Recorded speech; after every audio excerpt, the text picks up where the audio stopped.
जय श्री गणेश दोस्तों, आप देख रहे हैं आपका अपना YouTube चैनल भारत के रंग, जिसमें हम आपके लिए लेकर आते हैं हितोपदेश की कहानी।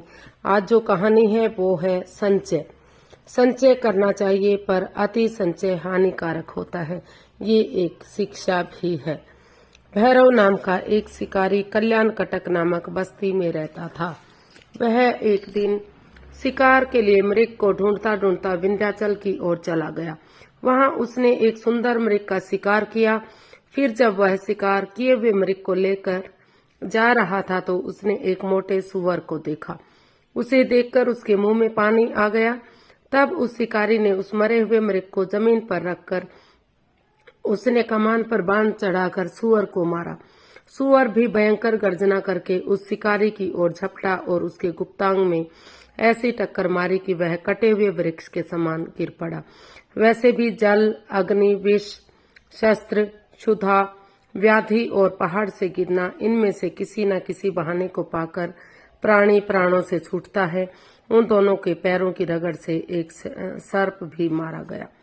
इसके पीछे आहार की तलाश में एक गीदड़, जिसका नाम दीर्घराव था, घूमते घूमते उधर आ निकला। उसने जब मृग, सुअर, सर्प और शिकारी को देखा तो वह अत्यंत प्रसन्न हुआ और मन में सोचा, आहा, अब तो मजा आ गया। खाने के लिए इतना सारा भोजन। जैसे देहधारियों को अनायास दुख मिलते हैं, वैसे ही सुख भी मिलते हैं, परंतु इसमें प्रारब्ध बलवान है। जो कुछ भी हो, इनके मांस से मेरे 3 महीने तो सुख से कटेंगे।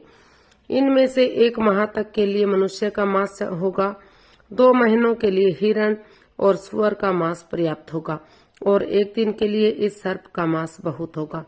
अब आज तो केवल यह धनुष की डोरी ही चबानी चाहिए। यह सोचकर जैसे ही गीदड़ ने धनुष में लगी हुई तांत की डोरी को चबानी आरंभ की, वह टूट गई और धनुष के उछटने से तत्काल ही गीदड़ के हृदय में लगने से उसका हृदय फट गया और वही गीदड़ की भी मौत हो गई। मंथर कथा सुनाकर बोला, इसलिए मैं कहता हूँ कि संचय नित्य करना चाहिए। अधिक संचय हानिकारक होता है। जो दान करता है और धन का उपयोग करता है, वही धनी का धन है। अन्यथा दूसरे मनुष्य ही उस मरे हुए मनुष्य के धन का उपयोग करते हैं तथा स्त्रियों से क्रीड़ा करते हैं। इसलिए मैं तो कहता हूँ, जो धन तुम सुपात्रों को देते हो और नित्य खाते हो या उपयोग करते हो, केवल वही धन तुम्हारा है और शेष तो दूसरों का फल है। तुम तो केवल उस धन की रक्षा करते हो। सबको चुप देखकर वह पुनः बोला, चलो, जो हो गया सो हो गया। अब उसका वर्णन करने से या उसकी चिंता करने से क्या लाभ है?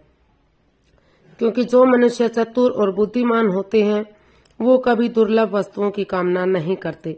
जो वस्तु नष्ट हो गई हो उस विषय में सोचा नहीं करते और आपत्ति काल में मोह नहीं करते हैं। इसलिए मित्र, अब तुमको सदा आनंद से रहना चाहिए। जैसे अच्छी प्रकार से निर्णय की हुई औषधि केवल रोगी को नाम मात्र से अच्छा नहीं कर देती, वरन उसका सेवन करना पड़ता है। शास्त्र पढ़ लेने से ही व्यक्ति ज्ञानी नहीं हो जाता, जब तक कि उस ज्ञान को व्यवहार में न लाया जाए। जैसे हाथ पर रखा दीपक अंधे को कुछ नहीं दिखाता, वैसे ही बिना पराक्रम के ज्ञान भी लाभ नहीं देता है। इसलिए हे मित्र, तुम्हें प्रत्येक दशा में शांत रहना चाहिए। इसमें अधिक कलेश अच्छा नहीं होता है। और हे मित्र, सज्जनों का गुप्त मंत्र सुन। जो कमाने में दुख और आपत्तियों में संताप करते हैं और अधिक बढ़ने से मदान्ध या कृतज्ञ कर देते हैं, ऐसे धन किस प्रकार सुखदायक हो सकते हैं? धर्म के लिए जिसको धन की इच्छा है, उसको धन की लालसा न होना अच्छा है, क्योंकि कीचड़ को छूकर धोने से भी उसका दूर से स्पर्श न करना ही अच्छा है। क्योंकि जैसे आकाश में पक्षी, पृथ्वी पर सिंह आदि और जल में मगर आदि मांस को खाते हैं, वैसे ही सर्वत्र धनवान यानी कि जुआरी, चोर इत्यादि का भोजन है, अर्थात ये उसे लूटते ठगते हैं। धनवानों को राजा, जल, अग्नि, चोर और अपने संबंधी जनों से हमेशा ऐसा भय रहता है कि जैसे प्राणियों को मृत्यु से, और मनुष्य को जन्म लेने में भी बहुत कलेश है।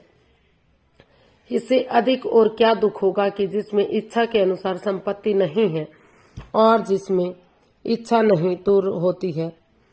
भाई, हे भाई सुनो, पहले तो धन का मिलना ही कठिन है और मिल भी जाए तो फिर रखवाली की चिंता होती है और मिले हुए धन का नाश मृत्यु के समान है। यह सुनकर लघुपतनक बोला, हे मंथर, तुम धन्य हो और तुम प्रशंसनीय गुण वाले हो, क्योंकि जिस प्रकार हाथी ही कीचड़ में फंसे हुए हाथियों को निकालने में समर्थ होते हैं, उसी प्रकार सज्जन ही सज्जनों की आपत्ति को सर्वदा दूर करने के योग्य होते हैं। पृथ्वी पर पुरुषों में वही एक प्रशंसा पाने के योग्य है, वही उत्तम सज्जन पुरुष है। उसी को धन्य है कि जिसके पास याचक या शरणागत निराश और विमुख होकर नहीं जाते हैं। तब वे सभी इच्छानुसार खाते पीते खेलते कूदते संतोष कर सुख से रहने लगे। फिर एक दिन चित्रांग नाम का एक हिरण किसी के डर के मारे वहां आ पहुंचा। मृग को आता हुआ देखकर मंथर को डर कर पानी में घुस गया। मंथर तो डर कर पानी में घुस गया। चूहा बिल में चला गया और कौवा उड़कर पेड़ पर जा बैठा।